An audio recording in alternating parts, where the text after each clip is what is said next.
Assalamualaikum warahmatullahi wabarakatuh. Salam sejahtera bagi kita semua.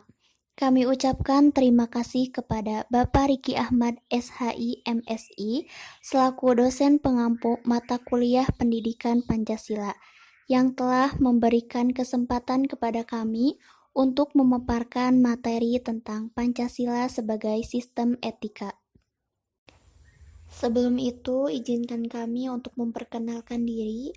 Kami dari kelompok 5 yang beranggotakan 2 orang, yaitu Rani Ramdhani dengan nomor NPM 2250152 dan Cynthia Nurlaila Sari dengan NPM 2250155. Selanjutnya, saya akan menjelaskan tentang pengertian etika, norma, dan moral. Pengertian etika. Secara etimologis, etika berasal dari bahasa Yunani, ethos yang artinya watak kesusilaan atau adat. Secara keseluruhan, etika membahas mengenai tingkah laku, watak, dan segala sesuatu perbuatan manusia yang dibutuhkan dan dinilai dalam kehidupan bermasyarakat. Etika dibagi menjadi dua, yaitu etika umum dan etika khusus. Etika umum mempertanyakan prinsip-prinsip yang berlaku bagi setiap tindakan manusia. Sedangkan etika khusus membahas berbagai aspek kehidupan manusia, baik sebagai individu maupun makhluk sosial.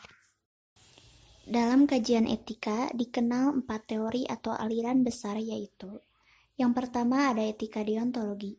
Etika deontologi dinilai baik atau buruk berdasarkan apakah tindakan itu sesuai atau tidak dengan kewajiban. Yang kedua ada etika teologi. Berkebalikan dengan etika deontologi, yaitu baik buruk suatu tindakan dilihat berdasarkan tujuan atau akibat dari perbuatan itu. Etika teologi dapat digolongkan menjadi dua, yaitu egoisme etis dan utilitarianisme. Egoisme etis memandang bahwa tindakan yang baik adalah tindakan yang berakibat baik bagi pelakunya. Sedangkan utilitarianisme menilai bahwa baik buruknya suatu perbuatan tergantung bagaimana akibatnya terhadap banyak orang. Yang ketiga ada etika keutamaan. Etika ini mendasar pada pengembangan karakter moral pada diri setiap orang. Dan terakhir ada etika Pancasila. Etika yang mendasar penilaian baik dan buruk pada nilai-nilai Pancasila. Jadi, etika Pancasila adalah etika yang mendasar penilaian baik dan buruk pada nilai-nilai Pancasila, yaitu nilai ketuhanan, kemanusiaan, persatuan, kerakyatan, dan keadilan. Suatu perbuatan dikatakan baik bukan hanya apabila tidak bertentangan dengan nilai-nilai tersebut, namun juga sesuai dan mempertinggi nilai-nilai Pancasila tersebut. Yang kedua ada pengertian norma. Norma adalah perwujudan martabat manusia sebagai makhluk budaya, sosial, moral, dan religi. Norma merupakan suatu kesadaran dan sikap luhur yang dikehendaki oleh tata nilai untuk dipatuhi. Norma-norma yang terdapat dalam masyarakat antara lain, yang pertama ada norma agama. Norma agama adalah ketentuan hidup masyarakat yang bersumber pada Tuhan atau agama. Yang kedua, norma kesusilaan. Norma kesusilaan adalah ketentuan hidup masyarakat yang bersumber pada diri sendiri, seperti hati nurani, moral, atau filsafat hidup. Yang ketiga, norma hukum. Norma hukum adalah ketentuan-ketentuan tertulis yang bersumber pada undang-undang suatu negara tertentu. Dan terakhir, ada norma sosial. Norma sosial adalah ketentuan hidup yang berlaku pada hubungan bermasyarakat antar umat manusia. Yang ketiga, ada pengertian moral. Moral berasal dari kata mos atau mores yang bersinonim dengan kesusilaan, tabiat, atau kelakuan. Moral adalah ajaran tentang hal yang baik dan buruk, yang menyangkut tingkah laku dan perbuatan manusia. Seorang pribadi yang taat kepada aturan-aturan, kaidah-kaidah, dan norma yang berlaku dalam masyarakatnya dianggap sesuai dan bertindak benar secara moral. Jika sebaliknya yang terjadi, maka pribadi itu dianggap tidak bermoral. Materi selanjutnya akan disampaikan oleh Rani Ramdhani. Yang keempat, ada pengertian sistem dan makna nilai-nilai Pancasila. Pengertian sistem. Sistem berasal dari bahasa Latin yaitu sistema dan bahasa Yunani yaitu sustema. Merupakan aliran informasi, materi, atau energi untuk mencapai suatu tujuan dan suatu kesatuan yang terdiri dari komponen atau elemen yang dihubungkan bersama untuk memudahkan. Dalam pengertian yang paling umum, sebuah sistem adalah sekumpulan benda yang memiliki hubungan di antara mereka. Yang kelima, ada elemen dalam sistem. Elemen dalam sistem terbagi menjadi 4, yaitu ada objek, atribut, hubungan internal, dan lingkungan. Yang pertama ada objek. Objek dapat berupa bagian, elemen, atau variabel, dapat berwujud sebagai benda fisik, abstrak, atau keduanya sekaligus. Yang kedua ada atribut. Hal ini menentukan kualitas atau sifat kepemilikan sistem dan objeknya. Yang ketiga ada hubungan internal, merupakan hubungan di antara objek-objek di dalam sistem. Yang keempat ada lingkungan, merupakan tempat di mana sistem tersebut berada atau dijalankan.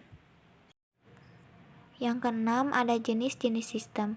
Jenis-jenis sistem dibagi menjadi 3, yaitu sistem terbuka, sistem tertutup, dan sistem fisik. Yang pertama ada sistem terbuka, di mana pihak luar dapat mempengaruhinya. Yang kedua, ada sistem tertutup, merupakan sistem yang tidak berhubungan dan tidak terpengaruhi oleh lingkungan luarnya. Yang ketiga, ada sistem fisik dengan komponen materi dan energi. Yang ketujuh, ada makna-makna nilai Pancasila. Makna Pancasila terletak pada nilai-nilai dari masing-masing sila sebagai satu kesatuan yang tidak dapat diputarbalikkan letak dan susunannya. Namun demikian, untuk lebih memahami nilai-nilai yang terkandung dalam masing-masing sila, maka berikut ini kita uraikan. Sila pertama yaitu ketuhanan yang Maha Esa, mengandung makna bahwa bangsa Indonesia bertakwa kepada Tuhan yang Maha Esa.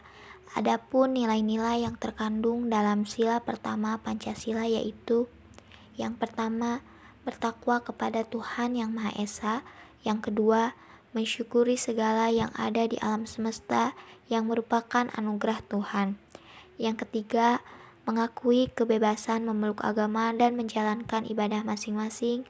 Yang keempat, serta menghormati dan saling menjaga kerukunan antara pemeluk agama. Sila yang kedua yaitu kemanusiaan yang adil dan beradab, mengandung makna adanya pengakuan terhadap persamaan derajat antara sesama manusia dan bahwa setiap warga negara memiliki hak dan kewajiban. Adapun nilai-nilai yang terkandung dalam sila kedua Pancasila yaitu: 1. Mengakui persamaan derajat antara sesama manusia. Yang kedua, mengakui kesamaan hak dan kewajiban. Yang ketiga, mengembangkan sikap tenggang rasa. Yang keempat, saling menyayangi sesama manusia. Yang kelima, gemar melakukan kegiatan kemanusiaan.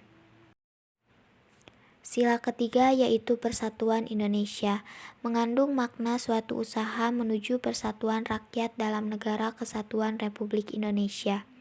Adapun nilai-nilai yang terkandung dalam sila ketiga Pancasila yaitu: yang pertama, bekerja sama demi kepentingan bangsa dan negara di atas kepentingan pribadi dan golongan. Yang kedua, rela berkorban demi kepentingan bangsa dan negara. Yang ketiga, mengembangkan rasa bangga cinta tanah air dan bangsa. Yang keempat, mengembangkan persatuan Indonesia atas dasar Bhinneka Tunggal Ika. Sila keempat yaitu kerakyatan yang dipimpin oleh hikmat kebijaksanaan dalam permusyawaratan perwakilan, mengandung makna pemerintah dari rakyat, oleh rakyat, dan untuk rakyat dengan cara musyawarah untuk mencapai mufakat. Adapun nilai-nilai yang terkandung dalam sila keempat Pancasila yaitu: yang pertama, mengutamakan kepentingan negara dan masyarakat. Yang kedua, tidak memaksakan kehendak kepada orang lain. Yang ketiga, mengutamakan musyawarah dalam mengambil keputusan untuk kepentingan bersama. Yang keempat, menerima dan melaksanakan hasil musyawarah dengan rasa tanggung jawab. Yang kelima, melaksanakan musyawarah dengan akal sehat dan sesuai hati nurani luhur. Sila kelima yaitu keadilan sosial bagi seluruh rakyat Indonesia. Mengandung makna tujuan bangsa Indonesia adalah tercapainya masyarakat adil dan makmur secara lahir batin. Adapun nilai-nilai yang terkandung dalam sila kelima Pancasila yaitu yang pertama bersikap adil, yang kedua menjaga keseimbangan antara hak dan kewajiban, yang ketiga menghormati hak-hak orang lain, yang keempat suka memberi pertolongan kepada orang lain, yang kelima tidak melakukan perbuatan yang merugikan kepentingan umum. Yang terakhir ada peran Pancasila sebagai sistem etika. Pancasila sebagai sistem etika merupakan tuntunan moral yang dapat diwujudkan dalam tindakan nyata yang melibatkan berbagai aspek kehidupan. Oleh karena itu, sila-sila dalam Pancasila perlu diwujudkan dengan lebih lanjut ke dalam keputusan setiap tindakan sehingga mampu mencerminkan pribadi yang soleh, utuh, dan berwawasan moral akademis. Pancasila menjadi sistem etika karena dalam Pancasila terdapat nilai, norma, dan moral yang merupakan konsep yang saling berkaitan dan akan memberikan pemahaman serta saling melengkapi satu sama lain.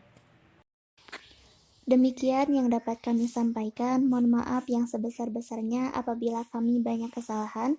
Terima kasih atas perhatiannya. Semoga apa yang kami sampaikan bermanfaat untuk kita semua. Wassalamualaikum warahmatullahi wabarakatuh.